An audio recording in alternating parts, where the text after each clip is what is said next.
মনত পুনৰবাৰ ধন্যবাদ জনাইছো আৰু লগে লগে মঞ্চলৈ আদৰণি জনাইছো সুস্মিতা দেৱীক। সাজু হৈ থাকিব কেভিন সাজু হৈ থাকিব। এইবাৰৰ প্ৰতিযোগী সুস্মিতা দেৱীক মঞ্চলৈ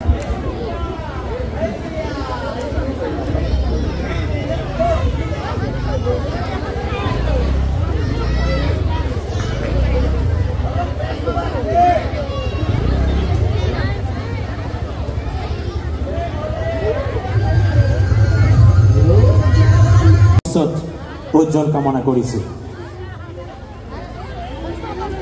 আমি এইবাৰৰ প্ৰতিযোগী কেভিনক মঞ্চলৈ আদৰণি জনোৱাৰ আগতে আজিৰ কিছু কাৰ্যসূচী সম্পৰ্কে আপোনালোকক জ্ঞাত কৰিব বিচাৰিছো। আজিৰ এই মঞ্চতেই আপোনালোকে উপভোগ কৰিব বিশেষভাৱে আমন্ত্ৰণ জনোৱা শিল্পী পল্লৱ ডেকা এণ্ড বেণ্ডৰ আধুনিক গীতৰ অনুষ্ঠান।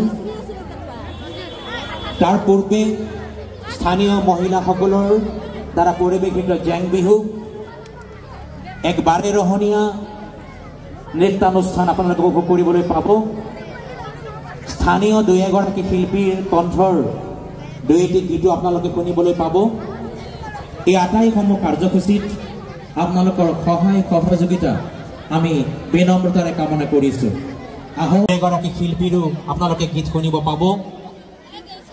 আৰু শেষত আমি বিশেষভাৱে আমন্ত্ৰণ জনোৱা আজিৰ সাংস্কৃতিক সন্ধিয়াৰ অন্যতম আকৰ্ষণ পল্লৱ ডেকা এণ্ড বেণ্ডৰ আধুনিক গীতৰ অনুষ্ঠান।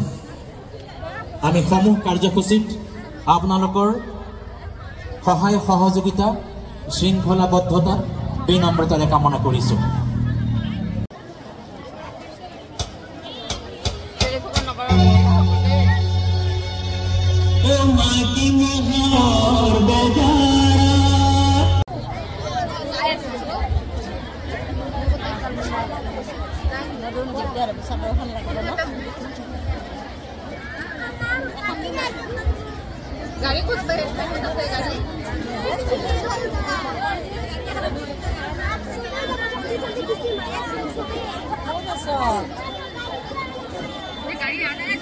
সমিতিয়ে এটি ঘোষণা দিবলৈ গৈছে।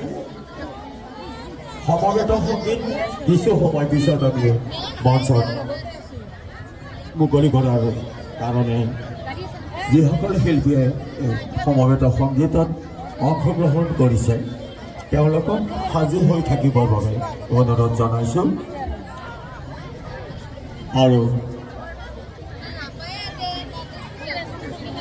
পিয়লি ফুকন বাকী ৰাইজে ৰঙালী বিহু উদযাপন সমিতিয়ে আমি সম্বৰ্ধনা জনাব বিচাৰিছোঁ।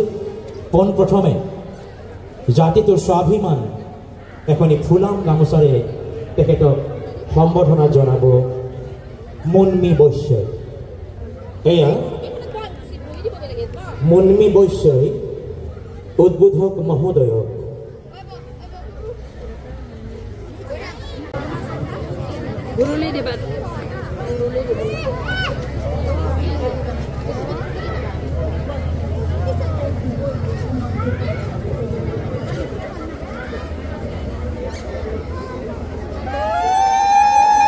করুণীটা দিয়ক আপনাদের ধুনীয়াকে।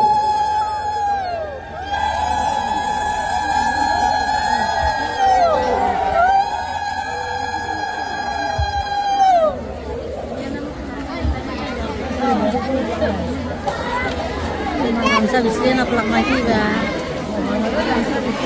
Krishna.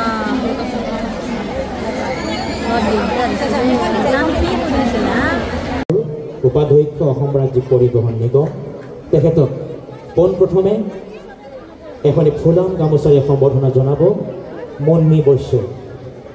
এয়া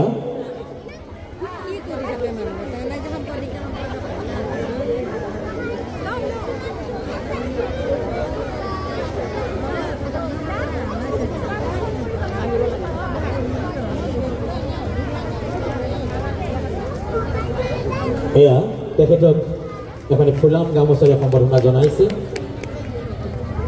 লগে লগে এটি ফুলাম জাপিৰে তেখেতক আমি আদৰিব বিচাৰিছোঁ। ফুলাম জাপিৰে তেখেতক আদৰিব গাৰ্গী দাসে।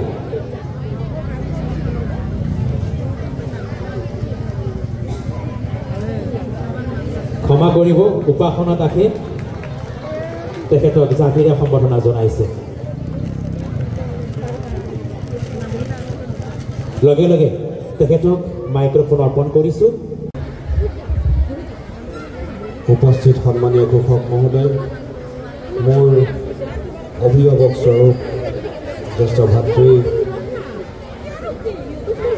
নাদা, এই সাংস্কৃতিক সন্ধিয়াৰ আয়োজকসকল আৰু আপোনালোক সকলোৰে সুস্বাস্থ্য আৰু দীৰ্ঘায়ু কামনা কৰি আজিৰ এই সাংস্কৃতিক সন্ধিয়া উদ্বোধন হোৱা বুলি মই ঘোষণা কৰিলোঁ। ধন্যবাদ। জয় আই অসম, ভাৰত মাতা কি জয়। ধন্যবাদ।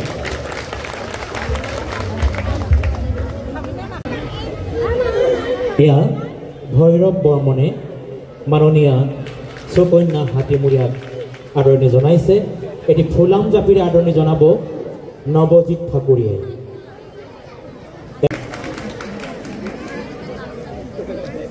এই মুহূৰ্তত মঞ্চত উপস্থিত থকা বেলফুকন নগৰ উন্নয়ন সমিতিৰ সভাপতি খৰ্গেশ্বৰ নাথদেৱ,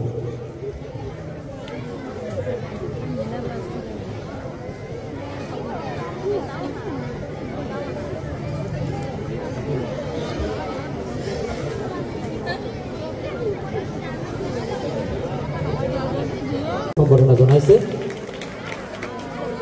মই মাইক্ৰফোনটো আগবঢ়াইছোঁ মাননীয় সুকন্যা হাতীমূৰীয়া সমিতিৰ সভাপতি, লগতে সম্পূৰ্ণ সমিতি তথা আমাৰ উপস্থিত থকা সন্মুখত ৰাইজক মই মোৰ প্ৰণাম আৰু শ্ৰদ্ধা জ্ঞাপন কৰিছোঁ। আজি বিগত এবছৰৰ পৰাই মই এই এনেকুৱা ধৰণৰ অনুষ্ঠানত ইয়াতে মই আহি আছোঁ আৰু মই খুবেই আনন্দিত অনুভৱ কৰোঁ এইকাৰণে যে এনেকুৱা ধৰণৰ অনুষ্ঠানত যিমান বাৰে মই আহিছোঁ আমাৰ যুৱ প্ৰজন্ম কিন্তু উঠি বাঢ়ি লাগি ধৰে দেই। উৎসৱ বা অনুষ্ঠান পতা বহুত প্ৰয়োজনীয় হৈছে আৰু আমাৰ বয়সৰ যেতিয়া উঠি আহে এনেকুৱা ধৰণৰ অনুষ্ঠান অনুষ্ঠিত কৰিবলৈ হ'লে তেতিয়া খুবেই ভাল লাগে। যেনে তেনে হ'লেও মই চেষ্টা কৰোঁ মোৰ ছাপোৰ্ট দিবলৈ যেনেকৈ মই পাৰোঁ আৰু ইয়াতে উপস্থিত হ'বলৈ মই প্ৰায় এবছৰৰ পৰাই চেষ্টা কৰিছোঁ যিমানকেইটাই কাৰ্যক্ৰম হৈছে। আজিৰ সময়ত বহুত হৈছে কি বহুত কথা আমি শুনিবলৈ পাওঁ। আমাৰ সমাজ দুই প্ৰকাৰৰ হৈ গৈছে। এটি সমাজ হৈছে যোন ছ'চিয়েল মিডিয়াত আছে আৰু এটা সমাজ হৈছে যোনটো আমাৰ সন্মুখত নাপাম, কেতিয়াও নাপাম। আজিকালি আমি ছ'চিয়েল মিডিয়াত দেখোঁ কি বিয়াত পানী তুলিবলৈ ছুইমিং পুলৰ পৰাই পানী তুলি তোলে, হয়নে? বহুতে চাগে দেখিছে এই ভিডিঅ'টো। তো এনেকুৱা নিচিনা সময়ত যেতিয়া উঠি অহা যুৱ প্ৰজন্মই এনেকুৱা থলুৱা সাংস্কৃতিক লৈ এনেকুৱা অনুষ্ঠান আয়োজন কৰে, সেইবাবে আপোনালোকো যে ইমানখিনি ৰাইজ ইয়াৰ পিউলি নগৰৰ ৰাইজে যে সমৰ্থন দিছে আৰু সহযোগিতা আগবঢ়াইছে সেইকাৰণে আমি বহুত কৃতজ্ঞ। আৰু যিহেতু সাংস্কৃতিক সন্ধিয়া বুলি কৈছে, মই যদি বেয়া নাপায় অলপ বেচুৰাকৈ হ'লেও মই এটা সৰুকৈ বিহুৰ যোজনা নাম এইখিনি গাই দিছোঁ।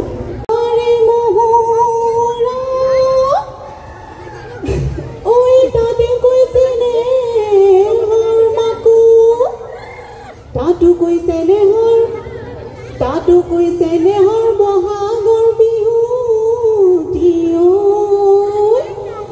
নাপাতি কেনে কৈ থাকিব পাৰিম জানো নাপাতাকে। বহুত ধন্যবাদ আৰু আশা কৰিছোঁ এনেকুৱা অনুষ্ঠানত যাতে আগলৈ আমি উপভোগ কৰিবলৈ পাওঁ, অপৰচুনিটি পাওঁ আৰু এইখিনিকে কৈ মই ধন্যবাদ জ্ঞাপন কৰিছোঁ। অনুষ্ঠানটো ইমানতে সামৰণি মাৰিছোঁ।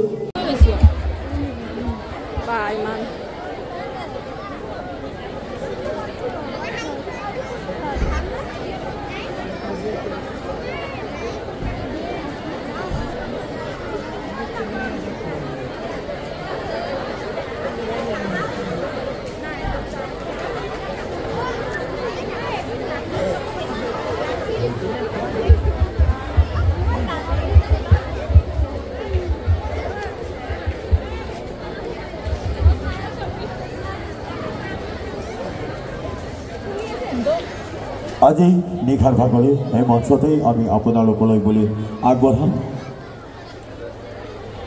পল্লৱ ডেকা এণ্ড বেণ্ডৰ আধুনিক গীতৰ শৰাই কিছু